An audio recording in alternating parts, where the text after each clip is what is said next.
নমস্কার বন্ধুরা, আমি ঝিমলি চলে এসেছি শনিবার বারবেলাতে। সঙ্গে নিয়ে এসেছি সেই অঞ্জন রায়চৌধুরীর নতুন গল্প অমলবাবুর এক সন্ধ্যা। লেখক অঞ্জন রায়চৌধুরী বহরমপুরের বাসিন্দা। তাঁর লেখাপড়া কলকাতা বিশ্ববিদ্যালয়ে এবং তিনি মুর্শিদাবাদ ডিস্ট্রিক্ট সেন্ট্রাল কোঅপারেটিভ ব্যাংকের ব্রাঞ্চ ম্যানেজার। আমরা শুনব অমলবাবুর এক সন্ধ্যা। বর্ষণমুখর এক সন্ধ্যা যখন রাতের দিকে গড়িয়ে গেল, তখন অমলবাবু কি বিপদে পড়েছিলেন সেটাই আমরা শুনব অমলবাবুর এক সন্ধ্যা। অমলবাবু চাকরি করতেন গ্রামের ডাকঘরে। শহুরে মানুষ তিনি। সকালবেলায় ঘুম থেকে উঠতে একটু বেলা হতো। উঠে মাত্রই যা হোক করে রেডি হয়ে দৌড়াতেন বাস ধরতে। অফিস পৌঁছে পাশের চায়ের দোকান থেকে যা হোক কিছু খেয়ে ওই যে কাজে বসতেন, তারপর যখন ঘাড় তুলতেন তখন দুপুর 2টো। টিফিন ক্যারিয়ার করে নিয়ে যাওয়া মুড়ি আর চায়ের দোকান থেকে কেনা কলা ছিল তার প্রাত্যহিক টিফিন। বিকেল 5:30 নাগাদ শহরে ফেরার বাস ধরে ফিরে আসতে ঘন্টা 2 সময় লাগতো। তারপর সন্ধেটা ছেলে বউকে সময় দিয়ে গল্পগুজব করে কাটিয়ে খেয়ে দিয়ে শুতে প্রায় রাত 11টা। এটাই ছিল অমলবাবুর রোজ নামচা। যেদিনের ঘটনা বলছি সেদিনও অমলবাবু অন্যান্য দিনের মতোই অফিসে পৌঁছলেন। সারাদিন কাজকর্ম সেরে যখন ছুটির পর বাস ধরতে স্ট্যান্ডে গেলেন, তখন দেখলেন আকাশটা কেমন গুম মেরে আছে। বর্ষার শুরুর দিক, সবেমাত্র বর্ষার আগমন ঘটেছে। মেঘলা আকাশ আরো গরমটাকে অসহ্য করে তুলেছিল। প্যাচপ্যাচে ঘেমো শরীরে অমলবাবু বাস স্ট্যান্ড পর্যন্ত হেঁটে পৌঁছলেন। রুমাল বের করে ঘাম মুছতে মুছতে স্ট্যান্ডে দাঁড়িয়ে থাকা সিভিক পুলিশটাকে অন্যান্য দিনের মতোই কুশল মঙ্গল জিজ্ঞাসা করলেন। সিভিক পুলিশটাই প্রথম খবরটা দিল। অমলবাবু, আজ তো মনে হয় বাস পাবেন না। অমলবাবু জিজ্ঞাসা করলেন, সে কি, কেন?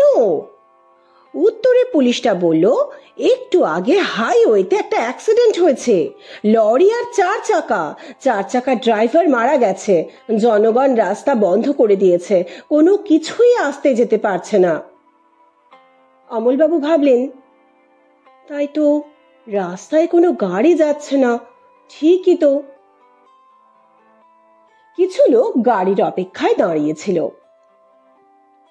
এই কথা শোনাতে তারাও এদিক ওদিক ছড়িয়ে ছিটিয়ে গেল। অমলবাবু ভাবতে লাগলেন, এখন কি করণীয়? এদিকে আকাশ কিন্তু কালো করে আসছে। গুড়ুম গুড়ুম মেঘও ডাকতে আরম্ভ করলো। একটা শিরশিরে হাওয়া দেওয়া শুরু হয়েছে। চেনাশোনা বলতে এখানে অমলবাবুর কেউ নেই যার বাড়িতে গিয়ে কিছুক্ষণ কাটানো যায়। সিভিক পুলিশটা বলল, অমলবাবু, আমার ডিউটি শেষ, আমি চলি। বৃষ্টিও আসছে, সাবধানে যাবেন। সে চলে যাওয়ার পর অমলবাবু দেখলেন তিনি ছাড়া আর সব যাত্রীও যে যার মতো চলে গেছে। বাস স্ট্যান্ড লাগোয়া একটা চায়ের দোকান ছিল, সেটাও বন্ধ হয়ে গেল। শুধু বাস স্ট্যান্ড লাগোয়া বট গাছটার তলায় একা অমলবাবু। এদিকে বৃষ্টি পড়া শুরু হলো। প্রথমে টিপটিপ, তারপর ঝেঁপে বৃষ্টি আর ঝোড়ো হাওয়া।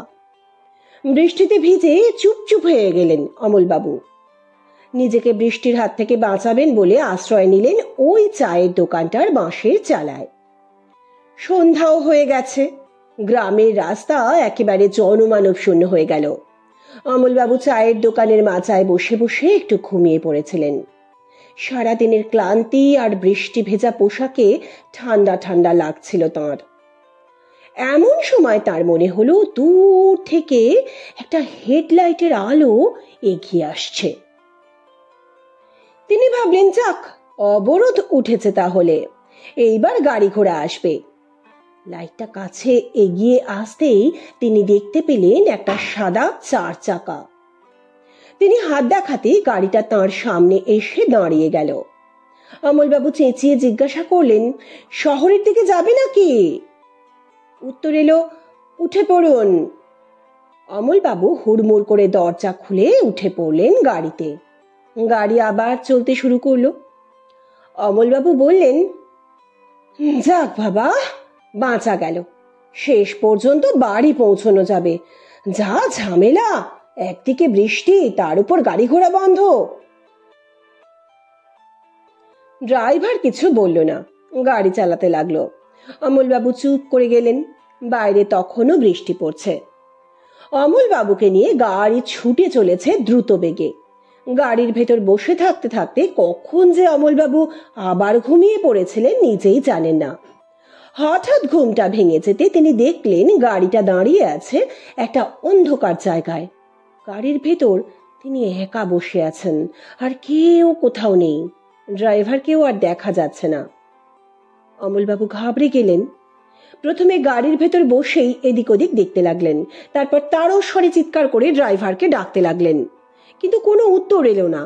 তিনি তড়িঘড়ি গাড়ির দরজা খুলে বেরিয়ে এলেন। চারদিকে ঘুটঘুটে অন্ধকার, ঝিরঝির করে বৃষ্টি পড়ছে, একটা ঠান্ডা হাওয়া বইছে, আর সেই হাওয়ায় অমলবাবু ভিজে পোশাকে একটা ঠান্ডা শিহরণ অনুভব করছেন। তিনি চারদিকে তাকিয়ে অনুমান করার চেষ্টা করলেন জায়গাটা কোথায়। হঠাৎ তিনি খেয়াল করলেন সামনে হাতখানেক দূরে ঝোপের মধ্যে একটা ছায়া মূর্তি দাঁড়িয়ে আছে। খুব লম্বা নয় মূর্তিটা। অমলবাবুর ধরে প্রাণ এলো। ভাবলেন, যাক বাবা, ড্রাইভার তাহলে চলে যায়নি। তিনি প্রায় ধমক দিয়ে বলে উঠলেন, এই যে ড্রাইভার সাহেব, আপনাকে আমি কতক্ষণ ধরে ডাকছি, আর আপনি উত্তর না দিয়ে বাইরে ঘুরে বেড়াচ্ছেন। এটা কোথায় নিয়ে এলেন আমাকে? কিন্তু এরপর যা ঘটল তার আকস্মিকতায় অমলবাবু প্রায় হতভম্ব হয়ে গেলেন। সেই ছায়ামূর্তি হঠাৎ করে আকারে বড় হতে আরম্ভ করলো। অমলবাবুর মনে হলো ছায়াটা ক্রমশ তাঁর দিকে এগিয়ে আসছে।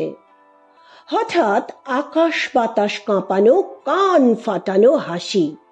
তারপর চোখের সামনে থেকে কোথায় যেন অদৃশ্য হয়ে গেল মূর্তিটা। অমলবাবু আর ঠিক থাকতে পারলেন না। তার হাত পা ভয়ে অবশ হয়ে, সংজ্ঞাহীন হয়ে তিনি পড়ে গেলেন। যখন জ্ঞান ফিরল তাঁর, তখন দেখলেন যে তিনি শুয়ে আছেন চায়ের দোকানের চালা ঘরের মেঝেতে। চারদিকে কেউ কোথাও নেই। বৃষ্টি থেমে গেছে। রাস্তায় গাড়িও চলতে আরম্ভ করেছে। যা হোক করে উঠে বসলেন তিনি। গায়ে খুব ব্যথা, মনে হচ্ছে জ্বরও এসেছে তাঁর। দূর থেকে দেখতে পেলেন গাড়ির হেডলাইট এগিয়ে আসছে তাঁর দিকে। এবার একটা বাস, শহরে যাওয়ার।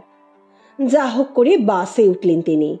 বাস চলতে আরম্ভ করলো, আর অমলবাবু ভাবতে ভাবতে চললেন, ঠিক কি হয়েছিল তার সাথে।